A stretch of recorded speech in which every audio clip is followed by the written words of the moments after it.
नमस्कार दोस्तों, Adishakti IAS academy में मैं आलोक व्यापार फिर आप सबका स्वागत करता हूं। आज हम भारत के संवैधानिक विकास के भाग 6 को यहाँ पे डिस्कस करेंगे। इसके अंतर्गत हम आज भारत शासन अधिनियम के अगले अधिनियम 1909 का मार्ले मिंटो सुधार अधिनियम डिस्कस करेंगे। मार्ले मिंटो सुधार अधिनियम हमारे भारत के संवैधानिक विकास में एक महत्वपूर्ण कड़ी का काम करता है। इसके पश्चात हम 1919 का मॉन्टेग्यू चेम्सफोर्ड अधिनियम पढ़ेंगे। इन दोनों ही अधिनियमों का प्रभाव हमारे संविधान पर और तत्कालीन संविधान पर बहुत गहरा था। चलिए तो वक्त ना गवाते हुए हम प्रारंभ करते हैं। आइए, यहाँ हम बात कर रहे हैं 1909 के मार्ले मिंटो सुधार अधिनियम की। इसे मार्ले मिंटो सुधार इसलिए नाम दिया गया क्योंकि उस समय भारत के जो राज सचिव थे वह लॉर्ड मार्ले इंग्लैंड में भारत के राज सचिव थे और लॉर्ड मिंटो भारत में वायसराय थे, इसलिए इसे मार्ले मिंटो सुधार अधिनियम कहा गया। देखें, इस अधिनियम को मार्ले मिंटो सुधार भी कहते हैं। इस समय लॉर्ड मार्ले इंग्लैंड में भारत के राज्य सचिव और लॉर्ड मिंटो भारत में वायसराय थे।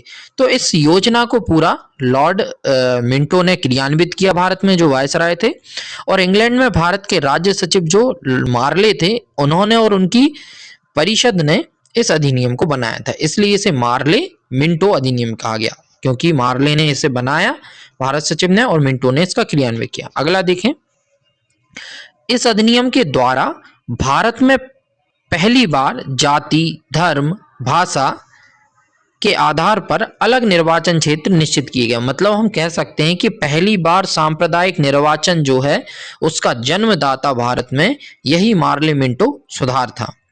ठीक है, इसके तहत हम देख सकते हैं इस अधिनियम के द्वारा भारत में पहली बार जाति, धर्म व भाषा के आधार पर अलग निर्वाचन क्षेत्र निश्चित किए गए। अर्थात इस अधिनियम द्वारा सांप्रदायिक निर्वाचन प्रणाली या पृथक निर्वाचन प्रणाली की शुरुआत की गई।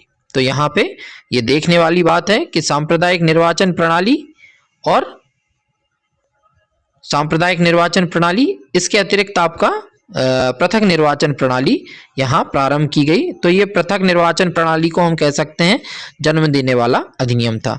इसके तहत देखें, सबसे पहले इस प्रणाली में मुसलमानों को शामिल किया गया। मतलब मुस्लिमों को पहली बार पृथक निर्वाचन प्रदान किया गया था इस अधिनियम के द्वारा। अर्थात मुस्लिम समुदाय का चुनाव मुस्लिम मतदाता ही कर सकते थे। मतलब पश्चिम बंगाल या हमारा पश्चिमी भारत जो था, पंजाब, सिंध, बलूचिस्तान वाला एरिया, उसमें मुस्लिम मतदाता ज्यादा थे, तो मुस्लिम सदस्यों का चुनाव मुस्लिम मतदाता ही कर सकते थे, हिंदू नहीं। तो यहाँ पहली बार सांप्रदायिक निर्वाचन प्रणाली या पृथक निर्वाचन प्रणाली की शुरुआत थी। ये इसका सबसे मोस्ट इंपोर्टेंट क्वेश्चन है मार्ले मिंटो सुधार अधिनियम का, कि किस अधिनियम के द्वारा सांप्रदायिक निर्वाचन प्रणाली या पृथक निर्वाचन प्रणाली की शुरुआत हुई। तो मार्ले मिंटो सुधार अधिनियम के द्वारा। आगे देखें, लॉर्ड मिंटो को भारतीय सांप्रदायिकता का जनक कहा जाता है। बिल्कुल, यह अगला क्वेश्चन आता है आपका कि लॉर्ड मिंटो को भारतीय सांप्रदायिक का जनक कहा जाता है। भारतीय नेता गोपाल कृष्ण गोखले की सिफारिशों को इस अधिनियम में जगह दी गई थी। इसके अतिरिक्त देखें, अतिरिक्त सदस्यों को विधायी परिषद में पूरक प्रश्न पूछने का यहाँ पे अधिकार दिया गया।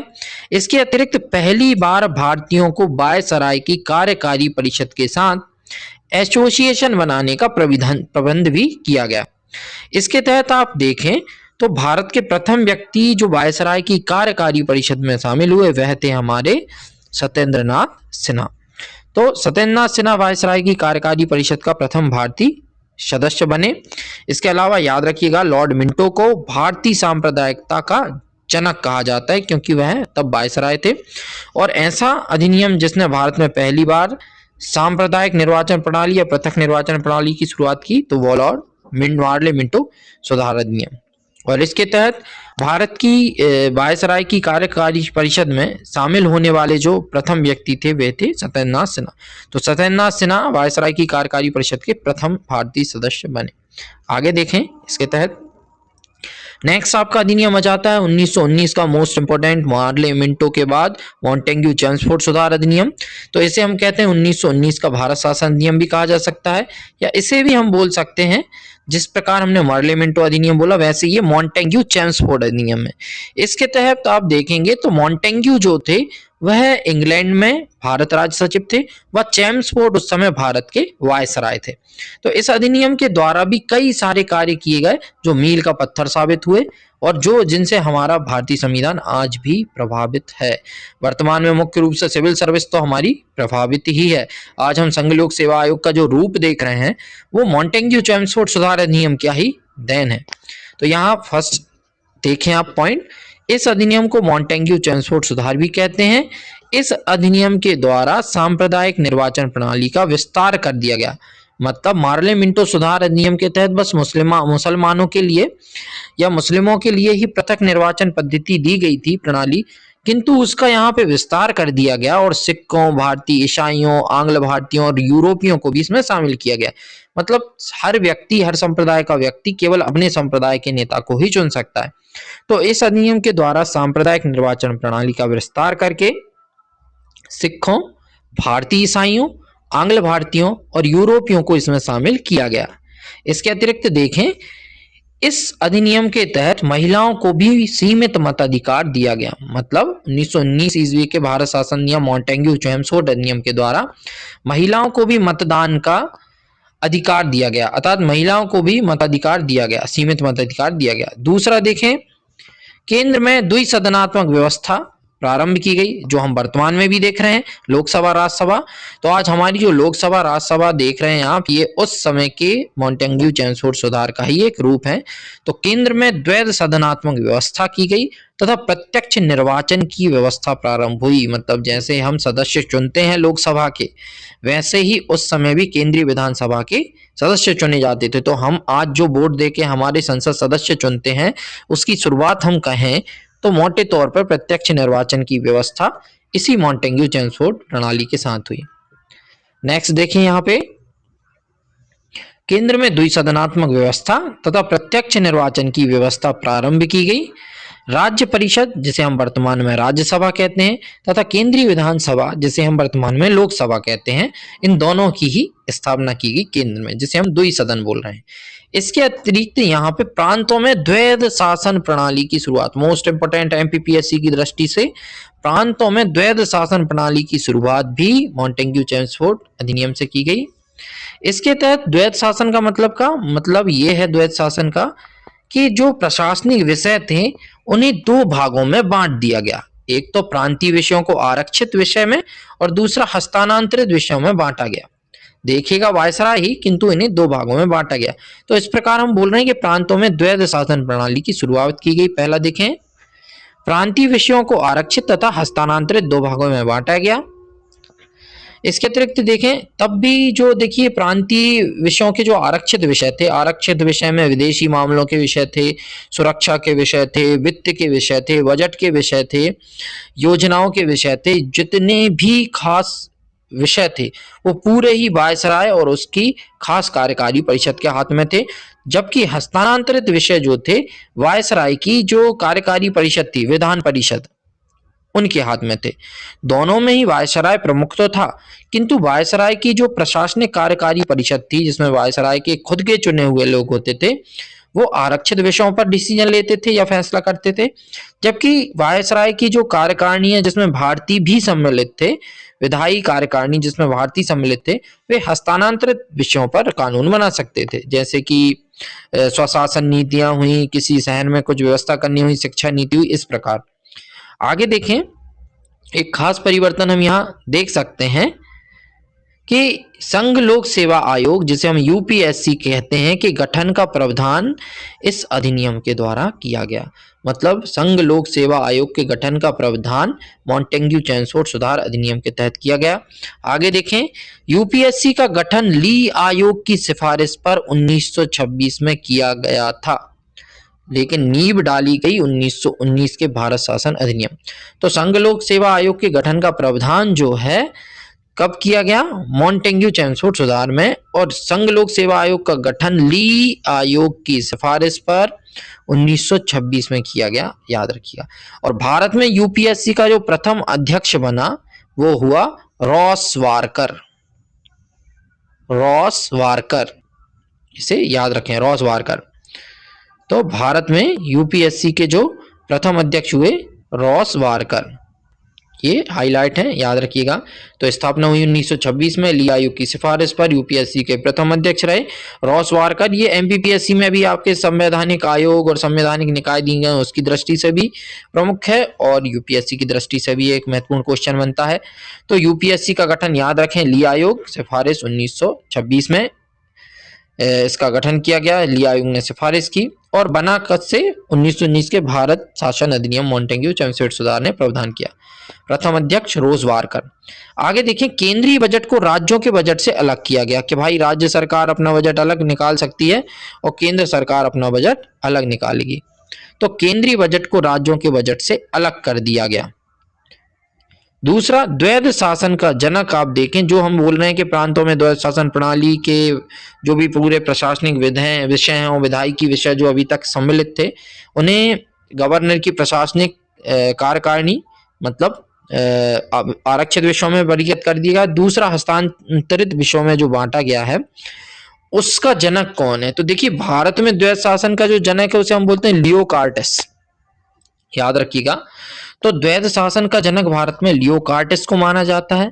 और इसके अतिरिक्त देखें तो मॉन्टेग्यू चेम्सफोर्ड पत्र जो है 1917 में आया, और मॉन्टेग्यू चेम्सफोर्ड सुधार अधिनियम 1919 में आया।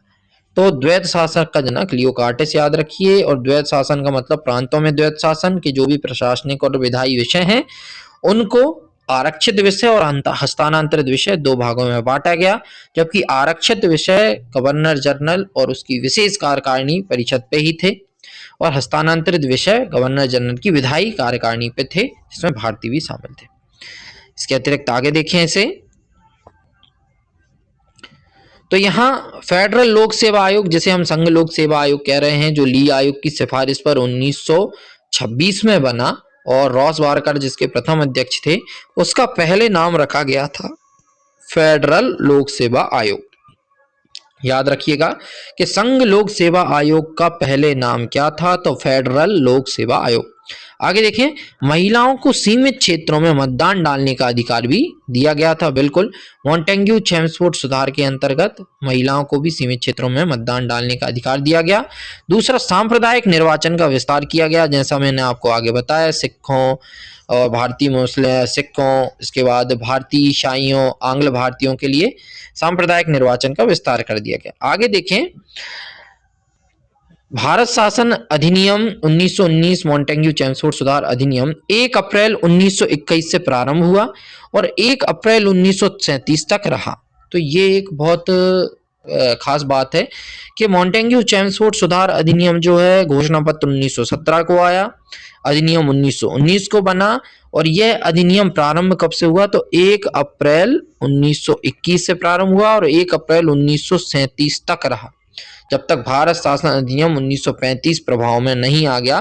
तो ये बहुत लंबे समय तक रहा, 1 अप्रैल 1921 से 1 अप्रैल 1937। तो सीधा आप मान सकते हैं कि 1921 से 1937 तक ये प्रभाव में रहा मॉन्टेग्यू चेम्सफोर्ड अधिनियम, जब तक कि भारत शासन नियम 1935 या 1935 नहीं आ गया। यहाँ देखें कि मॉन्टेग्यू चेम्सफोर्ड सुधार के बारे में हमारे प्रख्यात क्रांतिकारी बाल गंगाधर तिलक कहते हैं कि एक बिना सूरज का अंधेरा, कि मॉन्टेग्यू चेम्सफोर्ड सुधार एक ऐसा अधिनियम है जो एक बिना सूरज का अंधेरा है, सब कुछ है लेकिन अंधेरा लगा हुआ है।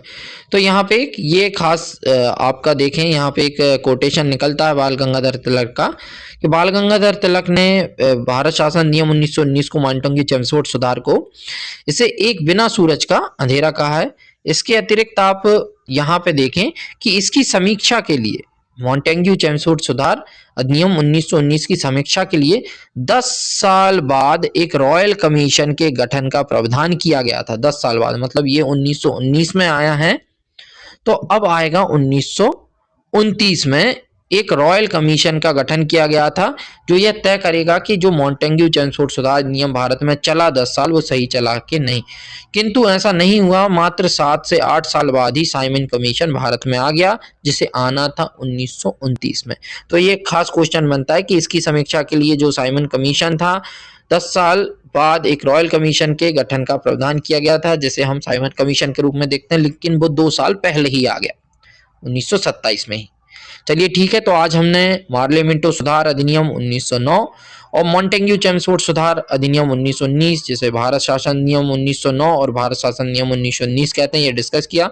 ये दोनों ही अधिनियम मध्य प्रदेश लोक सेवा आयोग, संघ सेवा आयोग द्वारा काफी बार पूछे गए, तो सभी इसे अच्छे से याद करें। फैक्ट। धन्यवाद।